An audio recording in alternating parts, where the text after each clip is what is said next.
कई वर्षों पहले हमारे राजस्थान के मुख्यमंत्री अशोक गहलोत जी ने मुझे एक पत्र लिखा। बड़ा प्रशंसा से भरा हुआ पत्र था कि आपकी सेवाओं के लिए हम कृतज्ञ हैं। तो जब पत्र मेरे पास में आया तो मेरे ऑफिस के कुछ लोगों ने, भाई चीफ मिनिस्टर ने पत्र भेजा, आपको प्रशंसा पत्र भेजा है, उसको दीवार पे लगा दिया ताकि आने वाले लोग देखें, अरे भाई चीफ मिनिस्टर साहब का पत्र है। घूम रहे हैं लोग बड़े बड़े सम्मान पाने के लिए, चल रहा है। कोई राष्ट्रपति सम्मान दे रहा है, कोई प्रधानमंत्री सम्मान दे रहा है, कोई चीफ मिनिस्टर सम्मान दे रहा है। सम्मान की तो लड़ाई, और क्या लड़ाई है मुझे बताओ। अभी भी यहां बैठे सम्मान के लिए तो बैठे, लड़ाई युद्ध से सम्मान का ही है। तो मेरे सहयोगी ने, मित्र ने दीवार पर लगा दिया पत्र कि साहब अशोक गहलोत जी ने आपको प्रशंसा दी है, लोग वो देखें, थोड़ा आए, हमारा मान सम्मान बढ़े, प्रतिष्ठा हो हमारी कि जी चीफ मिनिस्टर साहब कुछ कह रहे हैं। चलो ठीक है, मैं तो इन पे इतना ध्यान नहीं देता।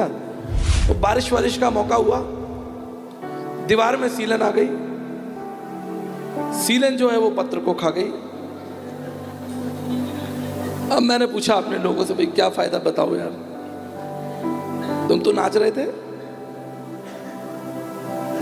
ऐसे प्रशंसा पत्र का क्या फायदा जो मनुष्य तुम्हारी प्रशंसा कर रहा हो, मुझे बताइए आप। सत्य यह है कि मनुष्य मिट्टी और मिट्टी में मिल जाएगा। इस सत्य को तुम भूल गए, और जो झूठा सत्य है उसे तुम सर पे रख के नाच रहे हो। इसलिए यीशु मसीह संसार में एक तोड़फोड़ करने के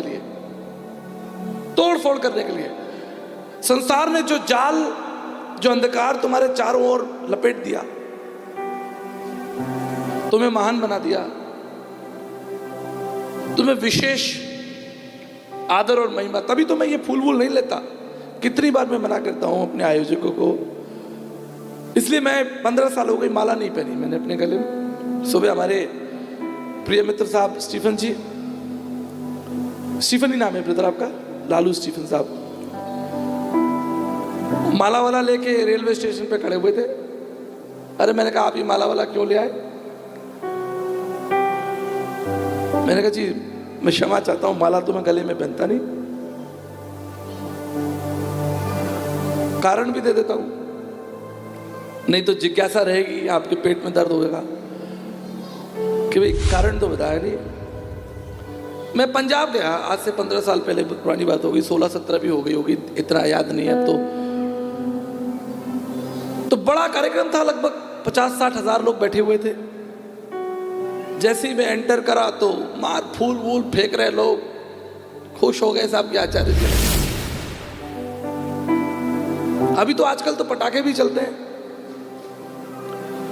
और बड़ा भव्य स्वागत होता है साहब।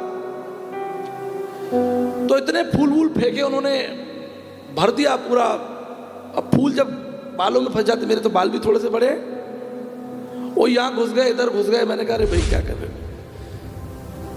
500 आदमी माला लेके खड़े हुए, 500 आदमी, 500, 250 इधर, 250 इधर।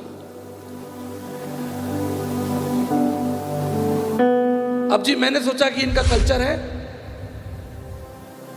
तो मैं स्वीकार कर लिया। मैं स्वीकार करके जब मैं मंच पे आया तो प्रभु ने कहा भाई यहाँ क्यों आए हो? मैंने कहा प्रभु मैं तो आपकी जय जयकार करने आया। कह रहे भाई जय जयकार तो तुम्हारी हो गई, अब मेरी क्या होगी? जय जयकार तो तुम्हारी हो रही है, मेरी कौन जय जयकार देख रहा? अरे बात तो सही है भाई, 500 माला तो पहन के मैं बैठा, प्रभु को क्या मिला? घुटने पे आया, निर्णय लिया कि जीवन में कभी माला नहीं पहनूंगा। महिमा प्रभु यीशु मसीह को। उसके लिए जियो, कुछ परिवर्तन करने करो, छोटे से शुरुआत करो। आज माला पहनना छोड़ दी, कल कुछ और भी छोड़ देंगे। कहीं से तो शुरुआत करो प्रभु के लिए, कुछ तो समर्पण हो। वो स्त्री प्रभु के लिए इत्र लेकर आ गई, उसने इत्र डाल दिया, आप भी कुछ प्रभु को दो। जब तक आपकी मुलाकात यीशु मसीह से नहीं होगी, आप भटकते रहोगे। देखा आपने, सांड इधर उधर घूमता रहता, कोई लक्ष्य नहीं उसका। ऐसे हजारों मसीह, उनका कोई लक्ष्य नहीं है। वो पैदा हो गए मसीह परिवारों में, लक्ष्य कुछ नहीं है। विध्वंसक है, वो युद्ध करते रहते, लड़ते रहते हैं, बस उनका काम लड़ना है, किंतु परंतु करना है। पर जो मसीह को पहचान लेगा, उसकी दिशा, उसकी गति बदल जाएगी, उसकी योजनाएं बदल जाएंगी, उसका जीवन बदल जाएगा, संपूर्ण रूप से समर्पित हो जाएगा प्रभु के लिए। वो उसके अंदर फल लगेंगे और उसके फल से दूसरे लोग आशीषित हो जाएंगे।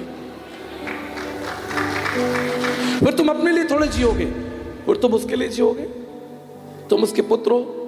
यदि तुम डॉक्टर, इंजीनियर, वैज्ञानिक, अधिकारी, मंत्री कुछ भी बन जाओ, तुम्हें एक बात याद रखेगा कि मैं मसीह का हूं, मसीह मेरा है। जैसे यीशु मसीह ने कहा कि मैं और पिता एक है, आप भी कहोगे मैं और यीशु मसीह एक है। हमारे विचार एक है, हमारा मन एक है, हमारी योजनाएं एक है। यही तो निमंत्रण, और क्या है, और मसीहत क्या है। 25 दिसंबर को तुम केक काटते हो, साल भर दूसरों का गला काटते हो, ये मसीहत है, इसलिए बुलाए गए। प्रभु तुम्हें देखेगा, क्या कहेगा। आप कल्पना करो, सबको छोड़ो। मैं तो बड़े बड़े अधिकारी मंत्री आते, मैं तो उनके लिए उठता नहीं, लोग उनके पैरों में गिर जाते। और भारत के लिए, मैं तो विश्व की बात कर रहा, मैं किसी के लिए नहीं उठता। उठना अलग बात है, सम्मान महिमा देना अलग बात है। लोग फिल्म एक्टर्स के, एक्टरों के पीछे भाग रहे, अधिकारियों के पीछे भाग रहे। देखा आपने, जब कोई नेता आता है तो उसके पीछे कितनी भीड़ होती है। क्या मिलेगा उन्हें, मुझे बताओ।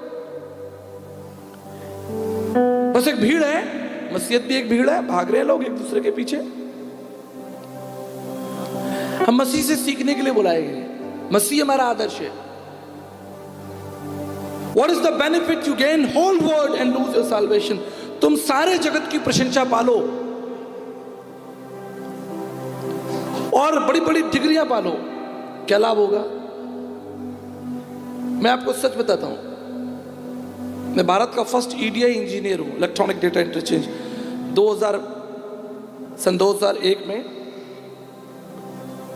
उस समय बैंक्स आपस में कनेक्टेड नहीं थे। जो पेटीएम, जीपे आप यूज करते हैं ना, ई बैंकिंग यूज करते हैं, बैंकिंग ट्रांसफर करते हैं, ये जो आप अमेजॉन, फ्लिपकार्ट फटाफट करते हैं,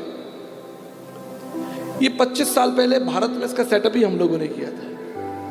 मैं SQL का इंजीनियर था, SQL Oracle 9i एक्सपर्ट था। मैं आगरा यूनिवर्सिटी से टॉप किया मैंने। उसके बाद फिलॉसफी में भी स्टडी की और बहुत सारी स्टडी मेरी है। आज 20-25 साल हो गए, लगभग 20 साल तो हो ही गए, मैंने अपनी डिग्रियां नहीं देखी कहां पड़ी है भी कि नहीं मुझे पता ही नहीं। कभी, मैं आपको सच बता रहा हूं, प्रभु के मंच में बैठा, मुझे पता ही नहीं कि मेरी फाइलें कहां रखी है। यदि मेरे परिवार के लोगों ने रखी होगी तो रखी होगी।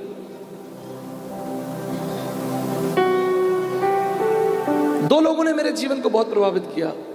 स्वयं यीशु मसीह, जो हमारे विश्वास का दाता है, जिसने हमको बुलाया है, और परमेश्वर के श्रेष्ठ दास साधु सुंदर सिंह जी।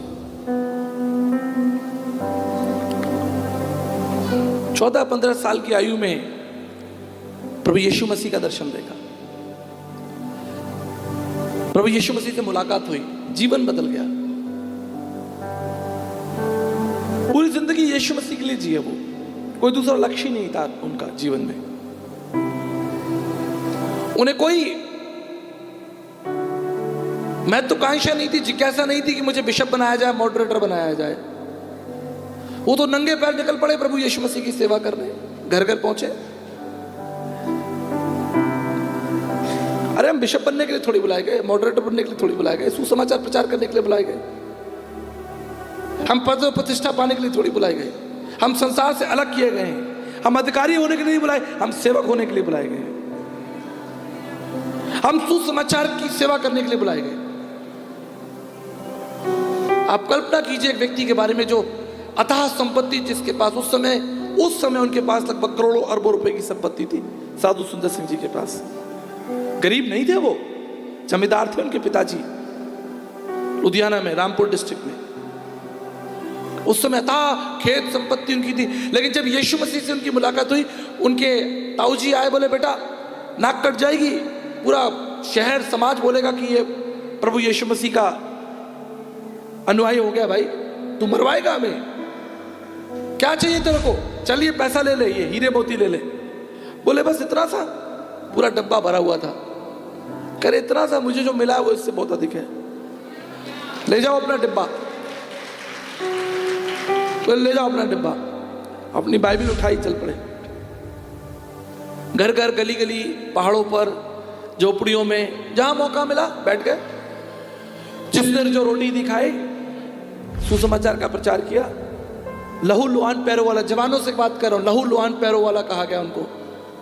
चप्पल नहीं पहनी उन्होंने, पहाड़ों पर, चट्टानों पर, पहाड़ों में चलते रहे। हिमाचल में सपाटू जो एरिया, उधर चलते रहे। इंग्लैंड पहुंचे, बड़े बड़े बिशप उनसे मिलने के लिए आए। इंग्लैंड के बिशप ने, सबसे बड़े चर्च ऑफ इंग्लैंड, सबसे बड़ा बिशप बोला, साधु जी आप भटक रहे हैं इधर उधर, आप हमारी संस्था में आ जाइए, आपका ऑर्डिनेशन जरूरी है। कह रहे भाई आप बिना ऑर्डिनेशन के क्या प्रचार कर रहे हैं, इधर उधर भटक रहे हैं, आपका ऑर्डिनेशन जरूरी है, आपको हम ऑर्डिनेशन सर्टिफिकेट देंगे। बोला जिसके पास मसीह है उसके पास ऑर्डिनेशन है भाई, उसे कागज के टुकड़ों की जरूरत नहीं होती। इंग्लैंड की रानी, इंग्लैंड का प्रोटोकॉल है, वहां की रानी किसी के सामने झुक नहीं सकती, किसी के सामने बाउ डाउन नहीं कर सकती। परमेश्वर के श्रेष्ठ दास साधु सुंदर सिंह को जब बुलाया गया, इंग्लैंड की रानी ने झुककर, घुटने मोड़कर उनसे कहा कि आप मेरे लिए प्रार्थना कीजिए। पहली बार, फर्स्ट टाइम इन हिस्ट्री।